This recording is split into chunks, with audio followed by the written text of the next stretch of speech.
T'es en train de me dire que ton cheval avait un problème et que ça l'a fait abandonner 300 mètres avant l'arrivée? Elle a commencé la course et elle s'est arrêtée. On s'est rendu compte qu'elle avalait de l'air, tu vois.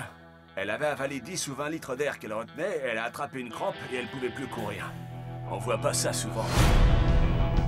Les travailleurs de God's Pocket sont des gens simples. Ils travaillent, ils se marient et ils ont des enfants. Jusqu'à aujourd'hui, ils meurent comme tout le monde. Un jeune maçon de 22 ans a trouvé la mort hier après avoir glissé et chuté mortellement. Léon Hubbard a pas glissé. Il est arrivé quelque chose à Léon Spolo, et personne nous a dit ce que c'était. Je vais voir ce que je peux trouver.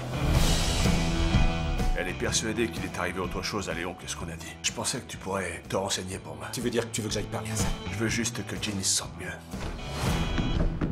Je peux vous aider? Je suis Richard Shelburne du Daily Times. Je vous présente toutes mes condoléances.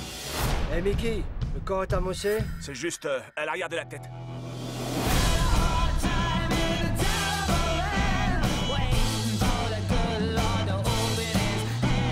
Ce que j'ai fait, ça ne regarde que moi. Toi, tout ce que t'as à faire, c'est t'occuper de la cérémonie. Et ensuite, t'auras ton argent. Monsieur Shelburne, je veux savoir ce qui est arrivé à mon fils. Pourquoi ils ont trouvé son corps dans la rue, Mickey? Léon était dans le camion. Avec la viande? Il n'était pas à côté de la viande. Je savais que tu serais pas content. Ça fait 20 ans que j'écris l'histoire de cette ville. J'aime cette ville. Sauve-toi! Ah! C'est la plus grosse connerie qu'on m'ait dit aujourd'hui.